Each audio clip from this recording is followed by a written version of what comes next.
Sabe aquela dor que é quase um nó na garganta de se sentir invisível na vida de alguém? A sensação de dar o seu melhor e mesmo assim não ser visto, não ser valorizado? Pois é, essa dor não é drama não. Na verdade, ele é um sinal bem claro de que talvez seja a hora de mudar sua posição nesse tabuleiro. E o mais interessante é que essa dor não é um sinal de fraqueza. Muito pelo contrário, ela é um chamado, um empurrãozinho para a gente reavaliar o nosso lugar nas relações. É exatamente aqui que a nossa jornada de reconquista pessoal começa.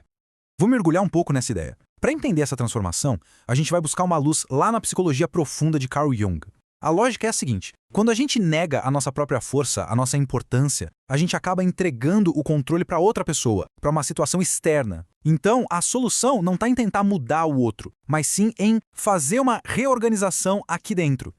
Essa dor de ser invisível geralmente aparece quando, muitas vezes, sem nem perceber, a pessoa vai se colocando em segundo plano. Na tentativa de caber no mundinho de outra pessoa, a gente vai abrindo mão do nosso próprio poder. Mas a boa notícia é que essa dinâmica pode e vai ser transformada. E olha, é muito importante deixar isso claro. O objetivo aqui não é dar o troco. Não é sobre vingança ou inflar o ego ferido. Nada disso. A questão é restaurar a dignidade, o poder emocional. É um caminho de volta para casa, para o centro de si mesmo. E o mais legal é que, quando essa mudança acontece por dentro, o mundo de fora ele responde. Para guiar essa nossa conversa, a gente vai se basear em 4 pilares. Primeiro, o poder gigantesco da não-reação. Depois, como construir uma verdadeira fortaleza interior. Terceiro, a importância de abraçar todas as nossas partes, até as que a gente não gosta muito. E por fim, como aplicar tudo isso nas nossas interações. A primeira grande chave é essa: aprender a dominar o impulso de reagir quando alguém nos menospreza. Sabe aquele momento em que tudo dentro da gente grita por uma resposta, por uma justificativa? Pois é exatamente aí que mora uma força absurda que a gente nem imagina que tem. Olha só o contraste aqui. A reação impulsiva, no fundo, é um pedido de socorro, de validação. Ela entrega o controle das nossas emoções na mão do outro. Já o silêncio consciente, isso é uma escolha. Não é ser passivo, é ser estratégico. É um ato de proteger a própria paz, que vale muito mais do que ter a última palavra. E por que a gente tem essa vontade de reagir? Bom, Jung explica isso com o conceito da sombra. É aquele nosso lado mais ferido, mais sensível, que fica todo agitado quando é provocado pela indiferença. É essa parte que quer gritar para provar o seu valor. Reagir a partir desse lugar é basicamente dançar a música que o outro toca. E aqui está o pulo do gato, a grande virada de poder. Quando se escolhe não entrar no jogo, o ciclo de desrespeito ou manipulação simplesmente se quebra. Esse silêncio não é um vazio. Pelo contrário, ele é cheio de significado. Ele comunica, sem precisar de uma única palavra, que o nosso valor não está em discussão.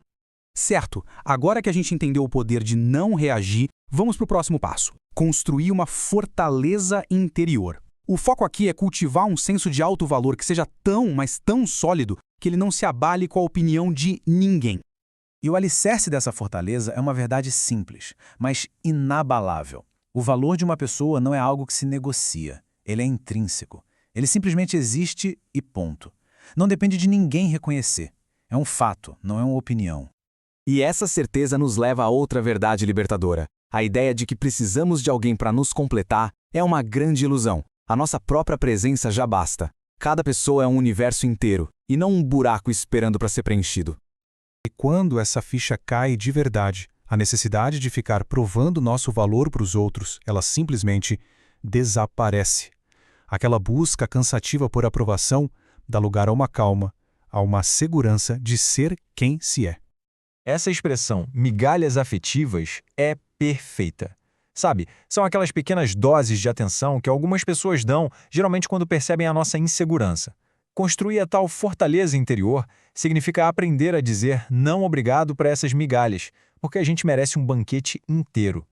A partir de agora, a jornada fica ainda mais interessante e profunda.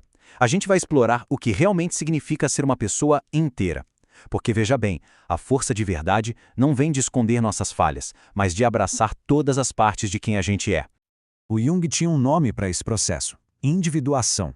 É basicamente a jornada para se tornar quem a gente realmente é, sem as máscaras que a sociedade nos impõe.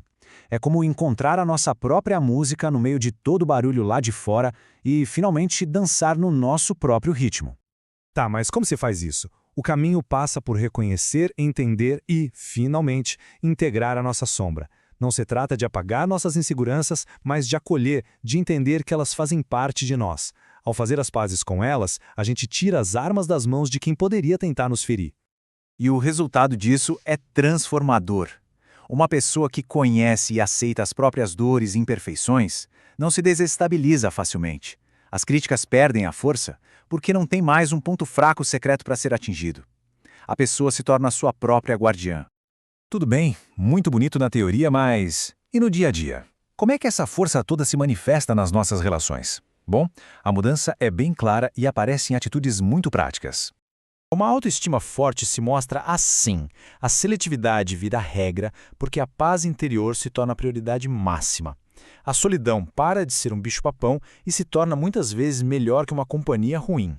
Dizer não vira um ato de autocuidado, sem culpa, e principalmente a energia pessoal se torna preciosa demais para ser gasta em joguinhos emocionais. E a lógica final é esta. Dinâmicas tóxicas precisam de no mínimo 2 jogadores.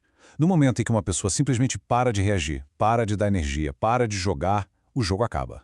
Não tem como continuar. Não é sobre ganhar o jogo, é sobre nem entrar em campo. E assim a gente vai fechando essa nossa análise. O que a gente viu aqui é uma virada de chave fundamental. O verdadeiro poder não está em tentar controlar os outros, mas em assumir o controle total do nosso próprio mundo emocional. É sair da reação e ir para a ação consciente. E vale a pena reforçar a mensagem principal. Todo esse processo de se fortalecer não é para fazer o outro sofrer. Se isso acontecer, é só uma consequência. O verdadeiro prêmio, o grande objetivo, é a nossa paz. É a liberdade de ser quem a gente é, sem pedir licença. E para terminar, fica aqui um convite à reflexão.